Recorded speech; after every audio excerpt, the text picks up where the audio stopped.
Welcome back to talkSPORT End Zone, talkSPORT's dedicated NFL YouTube channel with myself, Will Varney. And look, we're doing a series of conversations. Really excited about this as we count down to the draft getting underway in just under 2 weeks' time out in Green Bay. We're doing a series of conversations with people who, know their team inside and out. They might be broadcasters, they might be fans, they might be reporters, but we're looking for a bit of insight on certain teams ahead of the draft and the importance of the draft to them, if they're to be competitive, if they're to stay competitive. It could be a team who's maybe going under the radar. It might be a team who have a top 10 draft pick. And that's where it leads us today. Really excited to say we're going to be talking about the Las Vegas Raiders. The 6th overall pick for the Raiders.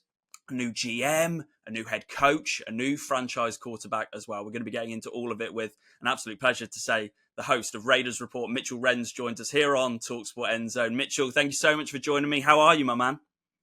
I'm doing good, Will. Appreciate the invite. For those that don't know, I host the Raiders Report over at talkSPORT. And if you're a fan of a bunch of NFL teams, we have almost 32 YouTube channels for NFL. We got a bunch of NBA, millions of subscribers across the board. But for Raiders, 190,000 subs. If you guys want to pull up, we go live every Tuesday, and I'll be live a little bit later on today. So appreciate the invite, man. I love talking football. And, I started doing this whole podcast thing. You and I were chopping it up a little bit before I joined about I used to live in Germany, and that's how I started my podcast journey. So the fact that, you were reached out to me, it felt a little bit at home. And I was like, all right, let's chop it up. Let's talk some Raiders. Really, really grateful for your company. Like you say, you do some great work with the Raiders Report, constantly busy. And I bet you've been busy this offseason because there's been so much to talk about with the Raiders. Let me just start by, I mentioned there in the intro, John Spytek coming in as the new GM, and then Pete Carroll coming as the new head coach. And I just wanted to start by getting your thoughts on maybe the vision for this team now going forward, because surely Pete Carroll doesn't come in as a 73-year-old man and wants to take over a team that's going through a rebuild. It feels like this is a team that are maybe looking at potential for winning now with that extension to Max Crosby, with bringing in Geno Smith. What do you make of that approach, considering this is a team that hasn't won many football games in recent years?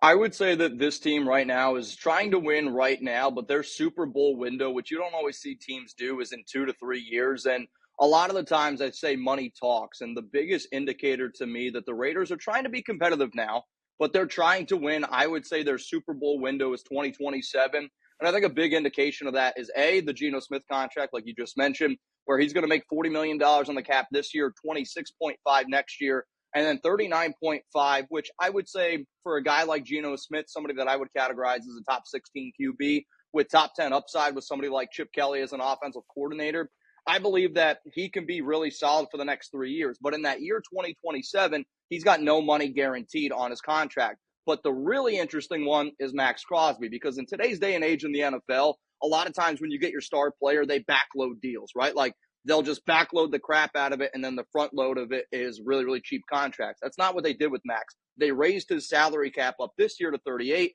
next year to 32, and then in 2027, $0 million guaranteed at $29 million. And I think for the Raiders entering this offseason, you had all this salary cap space.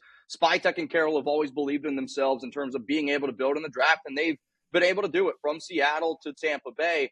But to me, I look at a lot of the moves that the Raiders have made as we're trying to build something, and you might not be able to win a Super Bowl this year, but you at least got to get the ball rolling in the right direction. There's always that expression, Rome wasn't built in a day. And I think right now the Raiders are trying to lay that foundation for this season, bringing in a bunch of guys that they always say want to compete, love football, and just really are all about bringing this team together. And then I would say in the next probably 2026, they'll spend a little bit more money. Look for them to spend a little bit more money than in 2027 because they've been very responsible, I'll call it, with the salary cap. And then for a guy like Pete Carroll, he's got a fourth-year option. So they gave him a 3-year deal in 2027. And if they're winning football games, he can get that extra year in 2028. So if I was a head coach, I would go, let's get this thing built up to where maybe the Raiders can win 8 to 9 games this season. Next year, 10 to 11. And then if you get to that 12 to 13, then Pete knows he's going to get that extra year. And that, to me, is what this team's trying to do. I was listening to your the Raiders report and what you were saying about that Geno Smith contract extension, and you were describing it as A+. it's one of the best NFL deals that you've seen in some time. So just give us a bit of an insight Yep. into why you feel that way. Because to me, looking at it, I think it looks like a very, very reasonable cost for a quarterback who has had a winning record in Seattle his last 3 seasons as a starter. And Yep. it's also the flexibility of the contract as well, whether it works out or whether it doesn't. What have you made of that extension? See, the keyword you used there was like the flexibility of it, right? So I originally, when the Raiders got the Geno Smith deal, I was really curious to see, all right, is he going to be the guy for the next 2 years? Is he going to be the guy for the next 3 years? And we've kind of seen in years past, like if a team wants to move on from a quarterback, they're going to eat some money. They have the ability to do it. Next year for the Raiders, if they want to move on from Geno, sure, you got to eat 18 million, but the 18 million that's being eaten, honestly, is more on Mark Davis's plate, which that guy's a billionaire, so I don't really give a shit. But for, like the other 8 million, you actually could save $8 million on the cap if the Raiders decide to move on from Geno. Plus, all 3 of the years, if they want to trade him, it's no money on their side and it's all the money on the other team's side. And, I don't really want the Raiders to trade Geno. I do think that he's a lot better of a quarterback. And at the end of the day, you trade for a QB, and QBs get paid the amount of money they do, not for passing yards, not for passing touchdowns, but for winning football games. And Geno Smith is one of only 6 quarterbacks the last 3 years that has more than 27 wins. It's Geno Smith, Jared Goff, Josh Allen, Patrick Mahomes, Lamar Jackson, and I think there's another really big name guy in there that I can't quite remember. But, we're talking about Geno has more wins than Joe Burrow, more wins than Matthew Stafford, more wins than Brock Purdy. A lot of QBs that I think people would say, oh, that guy's better than him, where I don't really think that Geno is a top 10 guy. There's a lot of, I'll call them purgatory QBs, where I can make a show around Geno's better than Tua Tagovailoa, or maybe he's better than Trevor Lawrence. But Trevor Lawrence and Tua Tagovailoa are making double the amount of money that Geno Smith is. And when you talk about accuracy, according to Warren Sharp, I don't know if you know who Warren Sharp is, but over the past 4 seasons, Geno Smith has been the most accurate quarterback in the NFL, and he's the number 1 QB in down the field throwing. With Chip Kelly's offense, I am really excited to see what this team's going to be able to do. And then when you talk about accuracy, Jacoby Myers, no drops last season. We know Brock Bowers is an absolute dog. So hopefully this team can get it going. There's still a lot of holes to be filled. Still a lot of holes to be filled, so we'll move on to the draft and the potential of filling them. But I did want to ask about that quarterback position, and obviously it might work out with Geno, it may not, and that's why that flexibility coming into play is quite handy. Looking ahead to the draft then, I know that we've seen certain quarterbacks in recent days and in future days as well are going to be meeting up with the Raiders in terms of, Shedeur Sanders, Quinn Ewers, Will Howard, Tyler Shuck, Jackson Dart. Do you think this deal prevents the Raiders from taking a quarterback maybe in day 2 or maybe with that 6th overall pick? Originally, when the Raiders first went out and traded for Geno Smith, I thought this meant that they were going to go with somebody like Shedeur Sanders, because when you watch the tape on Geno, his numbers, like statistically, his box score stats, his stats in general, not as good as how good he actually is. And my favorite Geno Smith stat is last year in the Super Bowl, Patrick Mahomes faced an interior pressure rate of 38.4%. And we saw how bad Patrick Mahomes and Andy Reid was in that Super Bowl. Last year, the entire season, Geno Smith faced a 38% interior pressure rate, which I don't think people understand how much when that impacts your offensive line, you can't run the football. So imagine what Patrick Mahomes looked like in the Super Bowl. That's the pressure that Geno Smith faced every single game last season. So I don't think people actually realize how good he was. And I know that I didn't realize how good he was. So at first I thought, all right, Geno Smith's going to be the guy. We're going to draft somebody like Shedeur. That's Tom Brady's, person he's been working with for the past 3-4 years as a mentor. And then they're going to hand the keys to Shedeur. I don't really think that that's as much of the case anymore. I've been really strong on, I think the Raiders end up taking a quarterback on day 3. Now, we've heard some interesting rumors here, I would say, at Chat Sports, that maybe a few quarterbacks go a little bit earlier than anticipated, right? Like Jalen Milroe, he got invited to the he got invited to the draft, which means there is one team that views him at least to be a first-round pick. If that ends up happening, I think you could see a real long run on QBs a lot earlier than what would initially be anticipated. But I know the Raiders love Quinn Ewers, and I think when you look at Ewers, he's got a lot of upside, and Chip Kelly probably believes in himself of, hey, I can develop this kid. What I really, truly, truly believe, though, is the Raiders are going to roll with Geno, no doubt, for 2 years, because that's kind of how his contract really is broken down, where I know if you look at the Geno contract, it's like 3 for 106. But really, when you look at the guarantees and how it's structured, it's more along the lines of like 2 years, 66.5. So I believe Geno's going to be the quarterback for 2 years. But with that, and if this is a team that thinks they can win now, using the 6th overall pick on a quarterback would shock me because they do want to win now. But the names I'm going to look at are Quinn Ewers on day 3, Will Howard, who just won a natty with Chip Kelly, Tyler Shuck. I don't think that he's going to be available in, like round 4, round 5. To me, that's going to be somebody that I do think could go in round 2, round 3. I've heard a lot of good stuff about him. But Jackson Dart, former teammate with JPJ, the Raiders center, you can go in a multitude of different ways. But the reason why that I love that factor is because we a lot of the time see trades happen around quarterbacks. And I'm somebody personally that wants the Raiders to trade back, accumulate some more picks, and I want us to be able to have more picks in the top 120. Because when I do a lot of my analysis on some of these draft prospects, the top 120 is a lot stronger than the back half of the draft. So if I was the Raiders, I'm trying to get as many picks as I can in that 120. Well, so looking at the 6th overall pick then, a lot of people have seen it as though Ashton Jeanty is a lock in the last few weeks in that position to the Raiders.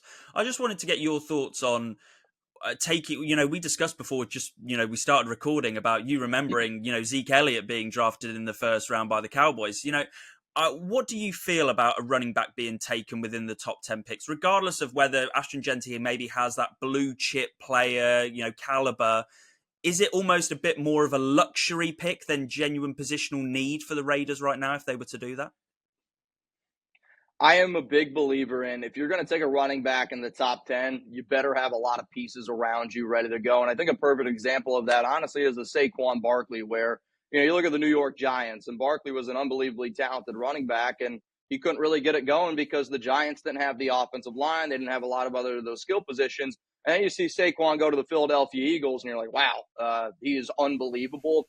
And that's kind of my worry with Jeanty. Now, I will say this. The Raiders' offensive line is actually a lot better than what I think they actually get credit for. DJ Glaze, the rookie right tackle, was the 51st best right tackle according to PFF, or offensive tackle according to PFF. He's going to get better. I think, JPJ is going to get better. Colt Miller's been solid as a left tackle. Jordan Meredith last year, people don't know him all that well, but he had an 85, PFF grade, solid player. They have Dylan Parham. They have Alex Kappa. So to me, in my mind, you already have at least 6 offensive linemen that you're going to hopefully be able to rely on. Jeanty, though, is truly one of those players that I think is a difference maker. And, when you have Pete Carroll, his son, he's actually in charge of the offensive line, and he's in charge of the running game. So he's the running game coordinator. And I would imagine Pete wants to give his son, some love. And if we can go out and get Jeanty, I'm not going to be upset about it. However, I do think that you can go in a multitude of different ways. Armin Membu, Will Campbell. I've been hearing a lot about Jalen Walker, edge from Georgia, somebody like a Will Johnson, cornerback from Michigan. You can go in all those different ways. But for Jeanty, I do believe that I put out a show yesterday, the top 10 players that I think John Spytek and Pete Carroll would draft at number 6. And I did have Jeanty at number 1 on that list. And relationships are so critical to the Raiders. And every player I'm not kidding you, every player that they've traded for or signed this offseason have had some sort of relationship. And I believe it's because, again, they're trying to build for the next 2 to 3 years is what they're trying to do. For the Raiders, they sent their GM, John Spytek, and the running back coach to Boise State. They were the only team in the NFL to send their running back coach and the GM to the Boise State Pro Day. Plus, after the Pro Day, the only team that Ashton Jeanty had dinner with after the Pro Day was the Las Vegas Raiders. And they went to a restaurant that was 7 minutes away. But it was the Boise State head coach, Ashton Jeanty, the Raiders running back coach, McCullough, who he was at Notre Dame last year, and then John Spytek. And I think that type of stuff is very important. And then on top of that, which players that come on top 30 visits and players that are already on the roster, they do not practice together. But on April 8th, so a few days ago, Raiders had their off-season, off-season workouts they started. The 3 players that got invited to that were Mason Graham, Ashton Jeanty, and Quinn Ewers, which, again, they don't overlap. They don't see each other. But there's a part of me where I do wonder if they run into each other. And if you are really serious about bringing in a guy, wouldn't you want that guy to potentially be around a Max Crosby, to be around a Geno Smith? And it might not be reported, but I do find that to be very interesting. And Jeanty, no doubt, is on their radar. That is very interesting. I know you also spoke about in that show, Will Johnson, and you mentioned how cornerback is a real positional need right now. Jack Jones obviously it leaves. Nate Hobbs left in free agency. So cornerback is a real focus. I just wonder whether there is the Raiders front office would be looking at cornerback right now with the 6th overall pick and looking at Will Johnson or maybe a Jahdae Barron out of Texas. Do you feel like positional need over luxury should be the key focus for Pete Carroll and for John Spytek? Um, my biggest thing that I really want to do this year is I want to believe in this staff because I did not believe in Tom Telesco. I wanted Antonio Pierce to work because AP was somebody where I felt like every Raider fan was like, if AP can be the head coach, why can't I be the head coach? And, you like really rallied people. I hated John Gruden and Mike Mayock. I thought those two were terrible at drafting.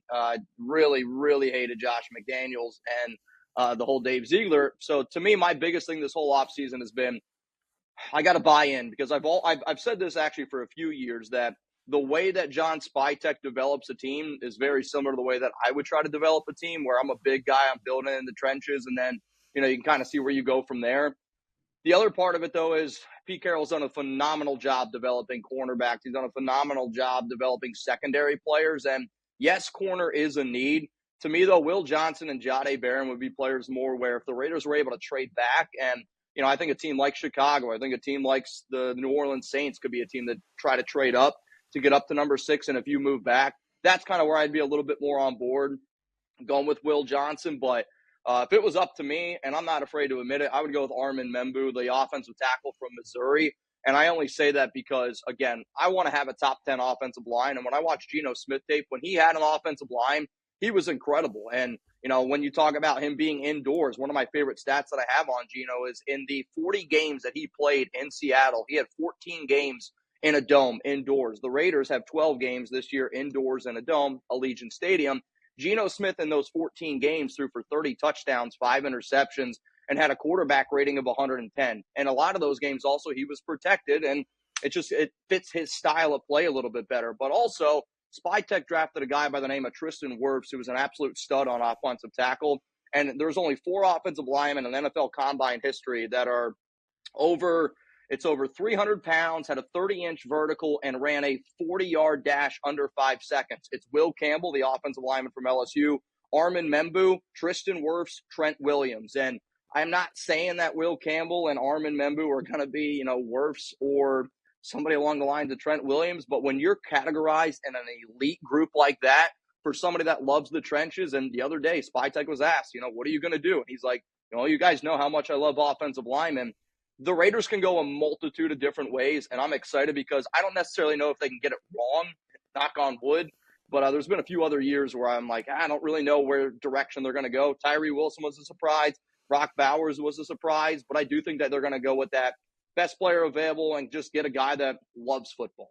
Final couple of questions from me, Mitch. Really, really appreciate your time. Just looking at maybe that receiver position. You mentioned there Brock Bowers and of what a phenomenal year he had last year.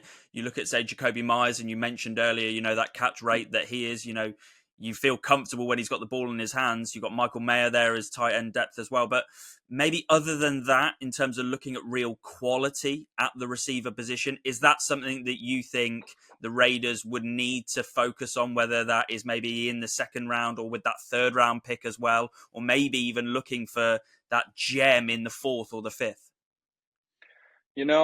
I think the Raiders can go in a multitude of different ways. And one of the videos that I've been putting out on the Raiders Report, if anybody wants to check it out, is I've been breaking down by round players that I want the Raiders to target. So one of the videos that I put out earlier last week was wide receiver targets in every single round of the draft. Today when I go live, I'll do offensive linemen. The other day I did cornerbacks. The other day I did running backs. I'll do QBs. I'll try to do all the positions. I know a lot of people want the Raiders to potentially take Teteroa McMillan, but he had some comments 2 years ago that did make me a little bit nervous in terms of taking him in round 1. So now for me personally, I'm kind of more, I'd rather the Raiders try to take a guy in round 2. The number one name that I would say, if you told me the Raiders traded back up into round 1 to try to get him, Emeka Egbuka, offensive wide receiver from Ohio State. So he's got some of those Chip Kelly connections.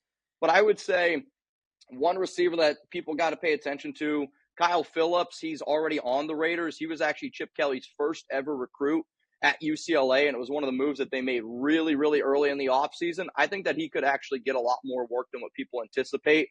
But in terms of the draft, Jaden Higgins, he's a receiver out of Iowa State. I know the Raiders like him a lot.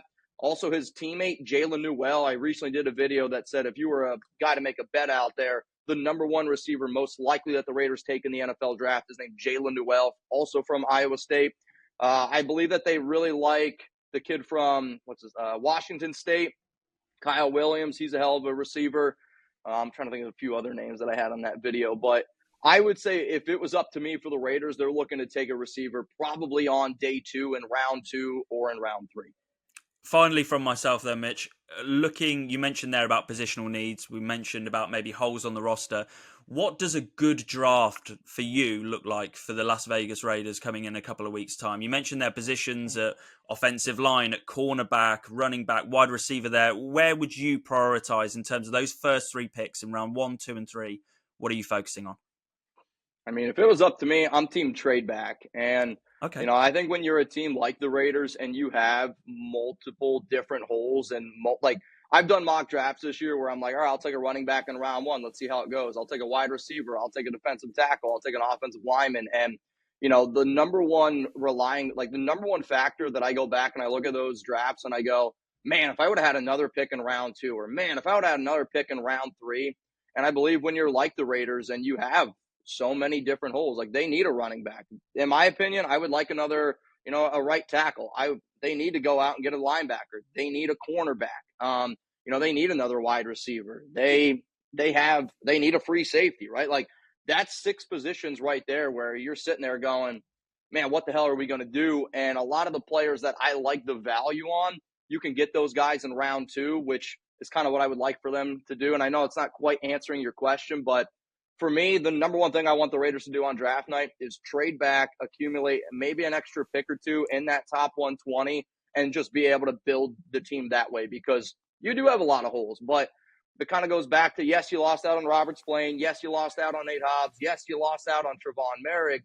But I also think that's part of the plan, because next year the Raiders have an extra 4th-round pick, an extra 5th-round pick, and an extra 6th-round pick due to comp picks because they didn't bring those guys back. And I'm happy they didn't overpay for them, but I'm team trade back, and I know it's not the best answer, but that's what I want this team to do. Well, we look forward to seeing how it all plays out on draft day in just under 2 weeks' time. Mitch, just a final reminder to our fans here in the UK where we can find you on the Raiders Report and all the great stuff that you do as well, building up to the draft and beyond as well.